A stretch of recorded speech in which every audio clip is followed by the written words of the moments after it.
नमस्कार, बंसल न्यूज देख रहे हैं आप। प्राइम टाइम में आप सभी का स्वागत। मैं हूं आपके साथ विजय कुमार पंड्या और खबरों की शुरुआत सबसे पहले राजधानी भोपाल के साथ, जहां पूर्व मुख्यमंत्री दिग्विजय सिंह के खिलाफ एफआईआर दर्ज हुई है। भोपाल क्राइम ब्रांच ने मामला दर्ज किया है। दिग्विजय सिंह ने खरगोन दंगों के बाद ये ट्वीट किया था। ट्वीट को लेकर बीजेपी ने आरोप लगाया था, गलत जानकारी फैलाकर सांप्रदायिक माहौल बिगाड़ना चाहते थे दिग्विजय सिंह। बीजेपी नेता प्रतिनिधिमंडल ने क्राइम ब्रांच में यह शिकायती आवेदन दिया है। तो आरोपों के साथ एफआईआर दर्ज करवाने पहुंचे थे बीजेपी के तमाम बड़े नेता। ये तस्वीरें आप देख रहे हैं, राहुल कोठारी उनके साथ बीजेपी के युवा नेता और साथ ही बीजेपी के कद्दावर नेता विधायक रामेश्वर शर्मा। पूर्व मुख्यमंत्री आदरणीय दिग्विजय सिंह पर कूट रचित दस्तावेज तैयार करना, वर्गों में वैमनस्यता फैलाने वाला जानबूझकर ऐसा कृत्य करना, इस तरह का केस भोपाल की क्राइम ब्रांच में दर्ज हुआ है। आईपीसी की धारा 153 ए, 295, 465, 505/2 ये इन धाराओं में भोपाल में केस रजिस्टर्ड अभी हुआ है। और छिंदवाड़ा से एक बड़ी खबर मिल रही है। दिग्विजय सिंह के ट्वीट पर कांग्रेस के एमएलए ने सवाल खड़े कर दिए। ट्वीट किए वीडियो का कांग्रेस विधायक ने प्रमाण पत्र मांगा है। जो फोटो ट्वीट किया था उसका प्रमाण पत्र मांग लिया है। सच्चाई का प्रमाण दिग्विजय सिंह दे। सोहन वाल्मीकि परसिया से, छिंदवाड़ा के परसिया से विधायक हैं, वो कह रहे हैं अन्यथा कांग्रेस को कटघरे में खड़ा ना करे। तो अपने आप को इस ट्वीट से अलग करें, अपना कोई वक्तव्य दें, वरना कांग्रेस को इसमें ना घसीटें, कांग्रेस को कटघरे में खड़ा ना करें। ये ट्वीट का एक मजमून समझिए आप।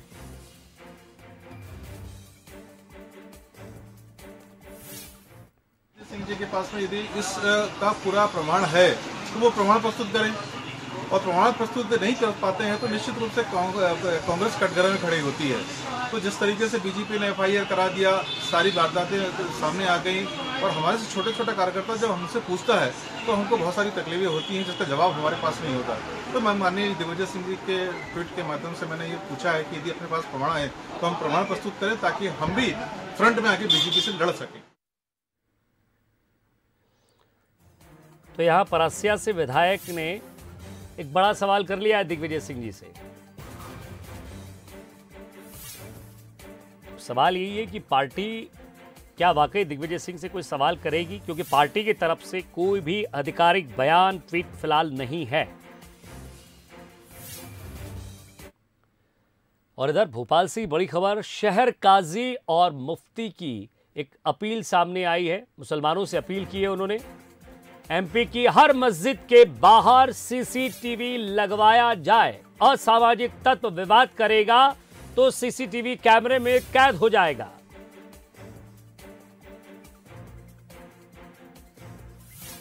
तो अब शहर काजी और मुफ्ती की मुसलमानों से यह अपील है कि आप मस्जिदों के बाहर, मध्य प्रदेश की मस्जिदों के बाहर, हर शहर, गली मोहल्ले, चौक चौराहों में जहां पर भी मस्जिद है वहां सीसीटीवी लगवाया जाए, ताकि असामाजिक तत्व विवाद करे तो उसमें कैद हो जाए।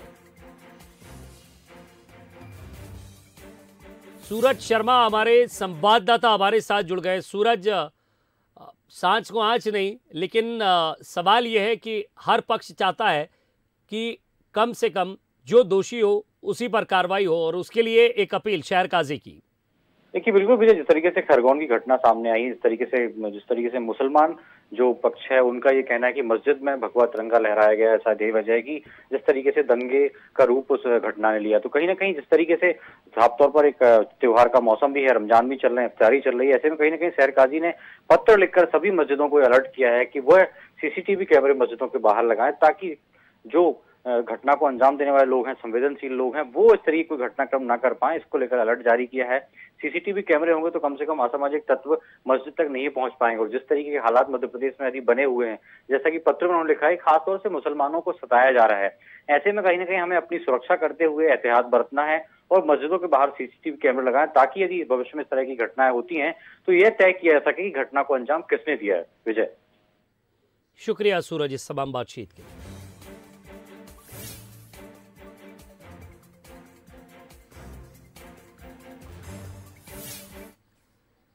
इसके अलावा भी शहर काजी कुछ और भी कहते हैं, कुछ और भी उनकी इच्छा है, ये भी आपको दिखाते हैं। खरगोन हिंसा के बाद हो रही कार्रवाई पर भोपाल शहर काजी ने ऐतराज जताया है। शहर काजी ने कई उलेमाओं के साथ पुलिस मुख्यालय पहुंचकर डीजीपी को ज्ञापन सौंपा है। शहर काजी मुश्ताक अली नदवी ने प्रदेश सरकार की बुलडोजर कार्रवाई का विरोध किया और कहा कि इस मामले की गंभीरता से जांच होनी चाहिए, किसी का भी मकान तोड़ना सही नहीं है। साथ ही उन्होंने कहा कि जिसने अपराध किया है उसको कड़ी सजा मिले, लेकिन उसके परिवार वालों को परेशान ना किया जाए। वहीं पथराव के वायरल वीडियो पर शहर काजी ने कहा कि वीडियो को लेकर गंभीरता से जांच हो, ताकि अगर कोई साजिश की गई हो तो उसका भी पर्दाफाश हो सके। अभी वो हम इसीलिए हम हमारे हिसाब से सही नहीं था, इसलिए हमने कहा कि इसकी सही जांच कराई जाए और बेकसूर बेचारे जो मारे जा रहे हैं गरीब। हमने एक देखा कि बेचारा उसमें एक तरबूज बेचने वाला है, उसका घर तोड़ दिया गया है, उसके काल हो रहा होगा। अगर ये गलती की है तो उसके घर वालों का, परिवार वालों का कसूर है कि उसको सजा दी जा रही है। उसकी वो अपना पेशा कर रोजी रोटी कमा रहा था, उसको मौका दिया जाए।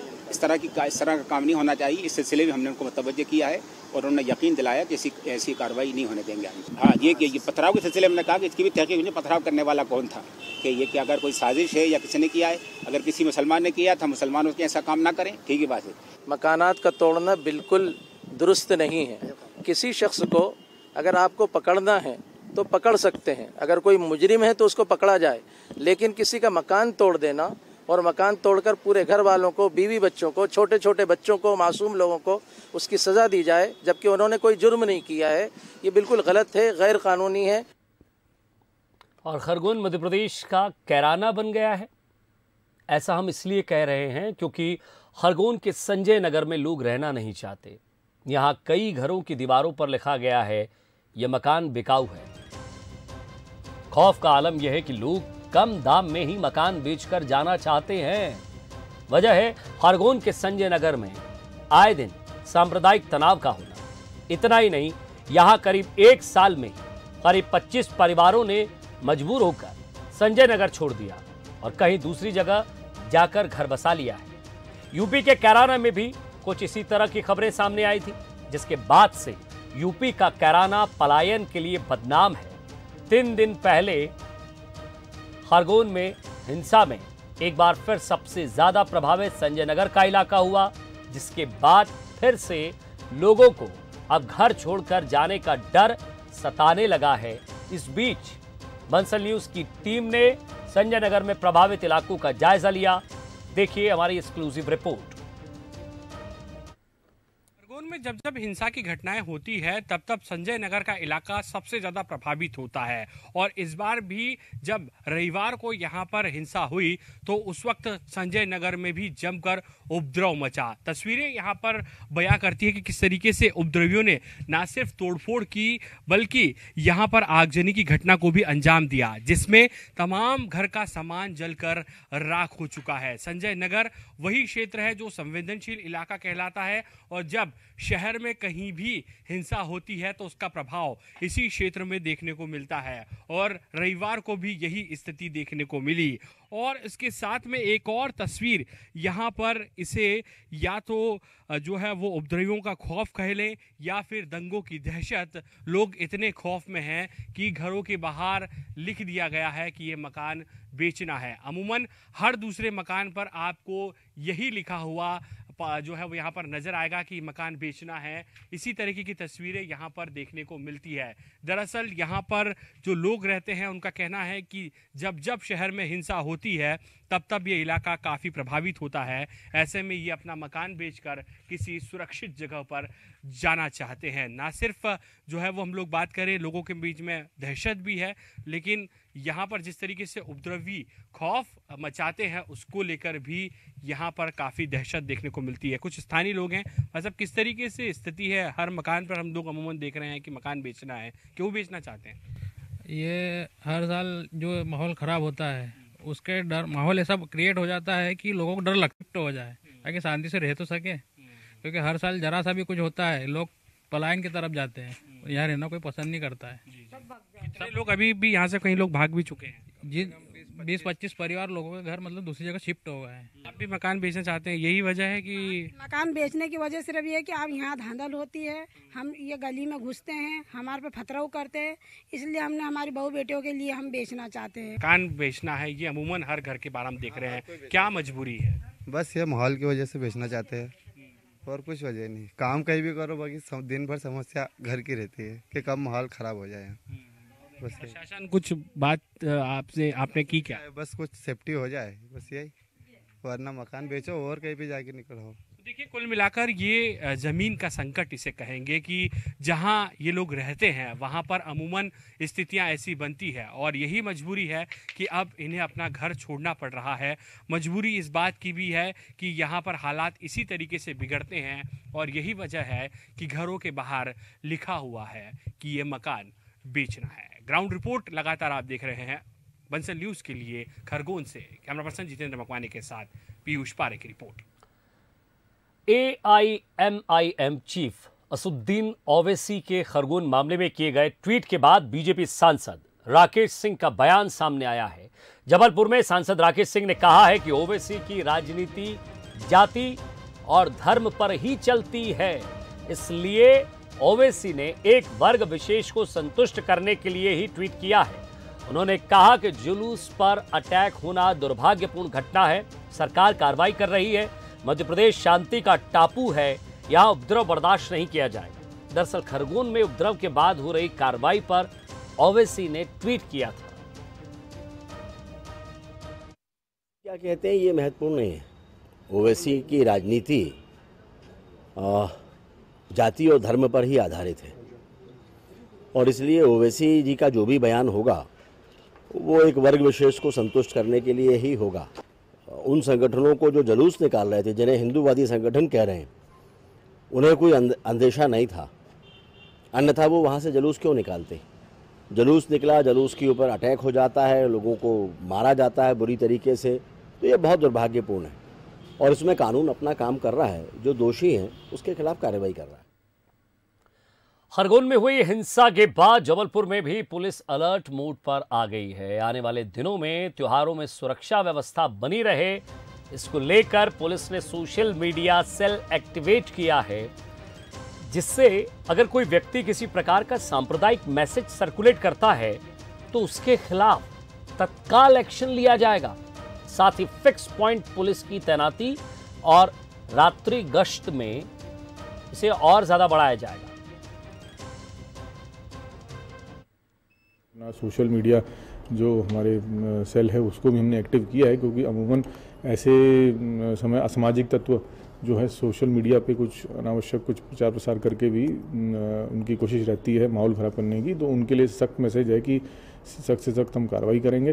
साथ ही साथ रात्रि गश्त का भी टाइम हमने थोड़ा चेंज किया है, रात्रि 1 से 6 कर दिया है, जिससे कि जो है हम अपने अधिकारियों के थ्रू कवर कर पाएँ। और प्रभात गश्त का टाइम भी 1 घंटे बढ़ा दिया है। धार्मिक स्थलों की चेकिंग भी हम रेगुलरली सुबह और गश्त में कर रहे हैं। ग्वालियर की बात करते हैं। एमपी में दोहराया जा सकता है ऑपरेशन लोटस। जल संसाधन मंत्री तुलसी सिलावट का दावा है कांग्रेस के कई विधायक बीजेपी के संपर्क में हैं। बड़ी खबर मिल रही है, कांग्रेस के कई विधायक बीजेपी के संपर्क में हैं, बीजेपी ज्वाइन करने के लिए दिलचस्पी दिखा रहे हैं, बीजेपी में आ सकते हैं। कांग्रेस के कई असंतुष्ट विधायक बीजेपी के दावों पर कांग्रेस का भी पलटवार सामने आया है। पूर्व मंत्री लाखन सिंह यादव बोल रहे हैं कि सिंधिया समर्थक बीजेपी में एडजस्ट नहीं कर पा रहे हैं, कांग्रेस से संपर्क करके अपने घर वापसी की मांग कर रहे हैं। तो एक तरफ तुलसी सिलावट का कहना ऑपरेशन लोटस फिर हो सकता है, लाखन सिंह यादव कह रहे हैं कि सिंधिया समर्थक अभी भी नाराज है, वापस कांग्रेस में लौटने की बात कर रहे हैं। ऐसी स्थिति मैं सोचता हूँ कि वहाँ का कार्यकर्ता हताश भी है, निराश भी है। सब आने के लिए आतुर है भैया, सब भारतीय जनता पार्टी में आने के लिए आते हैं। नहीं, मैंने बहुत स्पष्ट शब्दों में मना कर दिया कि आपके यहाँ कोई वैकेंसी नहीं है, टोटल यहाँ फुली है, फुल जगह। आपने प्रदेश की जनता के साथ धोखा किया है, तो मुझे लगता है कि प्रदेश की जनता आने वाले समय में वही तुमको माफ़ करेगी या नहीं करेगी, जो उस पर छोड़ दो। नाम जब वो बताएंगे, कांग्रेस के लोगों के नाम बताएंगे, तो मैं ये भारतीय जनता पार्टी के उन गद्दारों के भी नाम आपको बता दूँ। दौर की करते हैं, इमारत में एक भीषण आग लग गई है। दूसरी और तीसरी मंजिल पर यह आग लगी है। बताया जा रहा है कि दमकल की गाड़ियां मौके पर पहुंच गई है। दूसरी और तीसरी मंजिल पर दफ्तर है। कड़ी मशक्कत के बाद आग पर काबू पाने की कोशिश की गई है।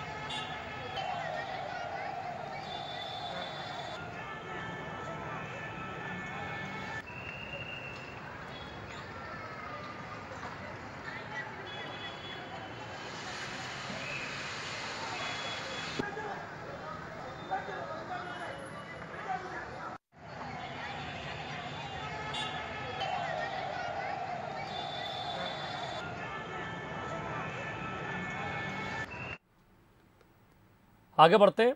आज हम आपको रतलाम के चिकलाना गांव की एक ऐसी रवायत से रूबरू करवाएंगे जो बरसों से यहां पर जारी है। चैत्र नवरात्रि के बाद यहां रावण की नाक काटने की अनोखी परंपरा है। क्या है इसके पीछे की कहानी, जानते हैं हमारी इस खास रिपोर्ट में।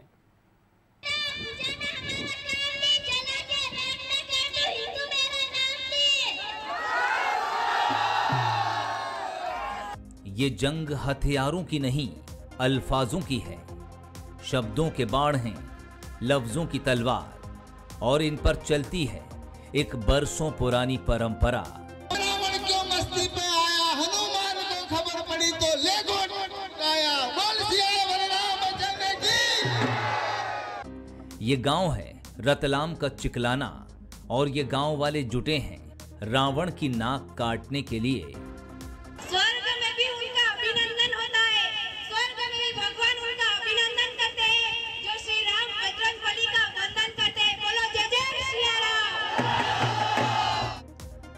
ये कहानी कंफ्यूजन क्रिएट कर रही होगी, विजुअल्स उलझन में डाल रहे होंगे। देखने से मालूम होता है कि गर्मियों में दशहरा मनाने की तैयारी है। वैसे रावण इधर भी मेन विलेन है, लेकिन उसे जलाया नहीं जाएगा, बल्कि सजा मिलेगी ऐसी जो कभी उसकी बहन सुपर्णखा को मिली थी। जी हां, इस रावण की भी नाक काटी जाएगी। इस अनोखी रवायत में सबसे पहले तो गांव से सब लोग मैदान की तरफ चल पड़ते हैं। राम के साथ लक्ष्मण और हनुमान भी होते हैं, और साथ में होती है उनकी सेना। उधर मैदान में खड़े रावण के पुतले के साथ जमा ग्रामीण रावण की सेना बन जाते हैं। इसके बाद शुरू होती है दोनों सेनाओं के बीच शब्दों की जंग, जिसमें दोहों की पंक्तियों से एक दूसरे पर शब्दों के तीखे प्रहार किए जाते हैं। बाद में रावण की नाक काट दी जाती है। यह आयोजन वर्षों से पीढ़ी दर पीढ़ी चला आ रहा है। हमारे दादा परदादा भी कहते हैं कि यहाँ मेला गिरता है और पीढ़ियों दर पीढ़ियों चला आ रहा है, और यहाँ पर सभी समुदाय के लोग, हिंदू मुस्लिम सभी समुदाय के लोग मिलकर मनाते हैं। और आज से नहीं, हमारे दादा परदादा थे, इनके दादा परदादा थे, वो भी उसमें साथ में रहते थे। आज भी समिति में हमेशा मुस्लिम परिवार के सदस्य रहते हैं। सभी सांप्रदायिक सौहार्द का एक तरह की मिसाल है, और यहाँ हम सब मिलकर मनाते हैं। कभी ऐसा इस चीज़ का आभास नहीं हुआ कि ये केवल हिंदुओं का त्यौहार है। पीढ़ियों से जारी इस अनोखी प्रथा में हिंदू और मुस्लिम दोनों ही समुदाय के लोगों की बराबर भागीदारी होती है। पुरखों से शुरू हुई ये रवायत आज भी शान से जारी है। 54 साल की उम्र तो मेरी भी हो चुकी है। मेरी माताजी तकरीबन 80-85 साल उनकी भी उम्र है। मेरे नाना जी भी जो 100 ऊपर साल होकर उनका देहावसान हुआ, वो भी कहते थे कि यहाँ जब से उन्होंने यहाँ निवासरत थे तब से वो भी ये रावण दहन का जो ये मेला गिर रहा है, और ये चैत नवरात्रि पर जो दशहरे पर रावण दहन यहाँ किया जाता है, रावण की नाक काटी जाती है। और ये बरसों से युग युगांतर से हम भी सुनते आ रहे हैं, हमारे परिवार से भी कह रहे हैं कि यहाँ पर ये निरंतर ये क्रम जारी है। कोरोना की वजह से बीते 2 बरस से ये समारोह नहीं हो पा रहा था। इस साल नियमों में छूट मिली तो लोगों में उत्साह जाग उठा। एक बार फिर सेना अपने नायक के साथ खड़ी थी और तैयार थी रावण को सजा देने के लिए। बंसल न्यूज के लिए रतलाम से दिलजीत सिंह मान की रिपोर्ट।